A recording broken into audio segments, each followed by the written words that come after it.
حافظ قطب الدین اور فریاد مسجد، ایک ایمان افروز واقعہ، ایسی حقیقت جسے سنتے ہی ایمان تازہ ہو جائے۔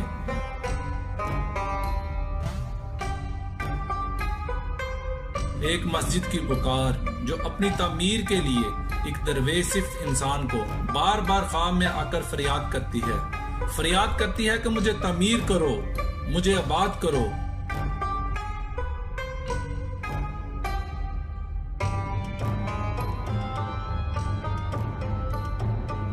آج ہم آپ کو ایسی حقیقت سے روشناس کروائیں گے جو ناقابل یقین ہے لیکن اپنا وجود رکھتی ہے۔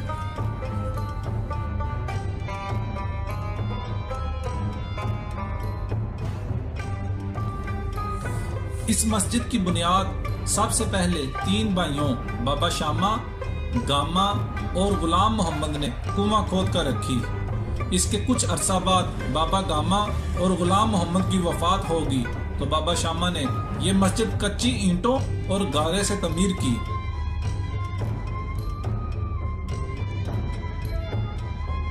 بابا شامہ 5 وقت کا نمازی تھا اور اس کی حیات میں یہ مسجد 40 سال آباد رہی۔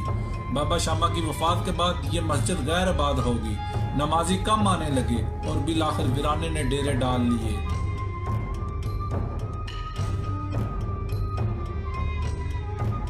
مقامی لوگوں کی عدم توجہ کی وجہ سے مسجد ٹوٹ پھوٹ کا شکار ہونے لگی، انسانوں کی بجائے جانور آنے جانے لگے۔ جگہ جگہ گندگی کے ڈھیر لگنے شروع ہو گئے اور یوں تقریباً 7 سال گزر گئے اور مسجد گندگی اور جانوروں کی غلاظت گاہ بنی رہی۔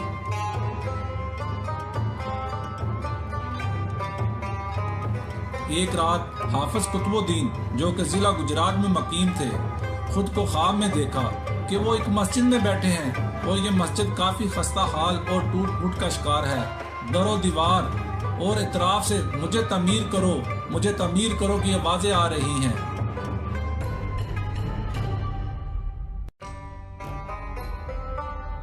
دوسری رات پھر خود کو خواب میں اسی مسجد میں لیٹے ہوئے دیکھا اور وہی آوازیں کانوں سے ٹکراتی رہی اور یوں یہی خواب متواتر 3 راتیں حافظ قطب الدین نے دیکھا، جس میں مسجد جیسے خود کی تعمیر کے لیے فریاد کر رہی ہو کہ میں غیر آباد ہوں، مجھے آباد کر۔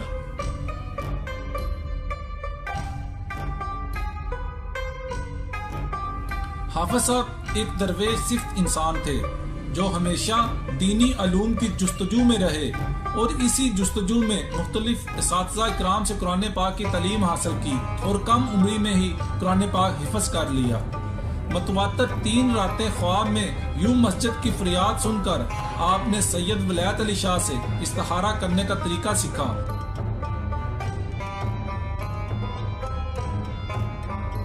اور استخارہ کیا تو رات کے وقت انہیں 3 باریش بزرگ ملے جو واضح قطع سے کوئی ولی اللہ معلوم ہوتے تھے۔ ان میں سے ایک حضرت خواجہ فضل الدین ولی اللہ تھے۔ وہ فرمانے لگے کہ جلد ہی تم اس مسجد کو بناؤ۔ حافظ قطب الدین صاحب فرماتے ہیں کہ اس کے فوراً بعد میں اس مسجد کی تلاش میں نکل پڑا اور مختلف علاقوں سے ہوتا ہوا تقریباً 1930 میں گاؤں صاحب آ گیا۔ یہاں میں نے دیکھا یہ وہی مسجد تھی جو مجھے خواب میں پکارتی رہی۔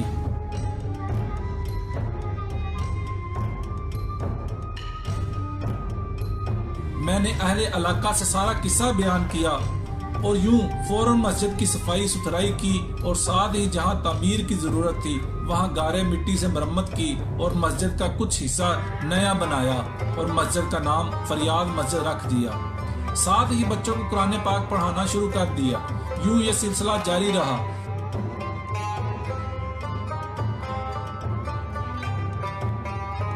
تقریباً 7 سال گزر جانے کے بعد مجھے پھر سے حضرت خواجہ فضل الدین صاحب ولی اللہ خواب میں ملے اور فرمایا تم نے پکی مسجد کیوں نہیں تعمیر کی؟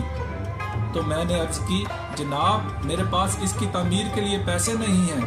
آپ فرمانے لگے تم چندہ اکٹھا کرو پھر مسجد کی تعمیر کرنا۔ تو حافظ قطب الدین نے کہا جناب چندہ کیسے اکٹھا کروں؟ تو آپ نے فرمایا تم پنجابی میں شعر کہو تمہیں بہت زیادہ چندہ ملے گا۔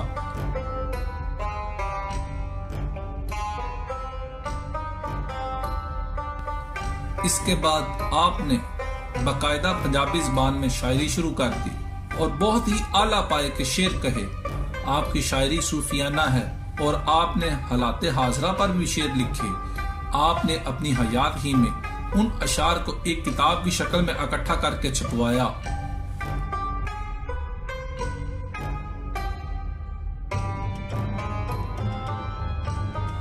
یا مولا تو فضل کرم تھی غیبوں پیج خزانہ، مسجد ساڈی ڈگدی رہندی اس دا کر سمیانہ،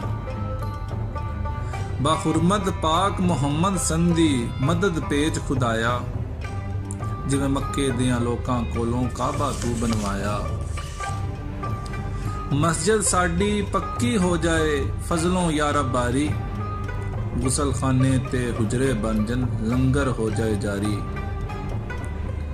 دور دور دے طالب اتھوں حافظ ہو کر جاون، تیرے پاک محمد والا سونا دین وداون، ستویاں درویش اساں فضلوں بخش ضروری، ستویاں درویش اساں فضلوں بخش ضروری، کن کمیں تے سب ہو جائے عرض بندے دی پوری۔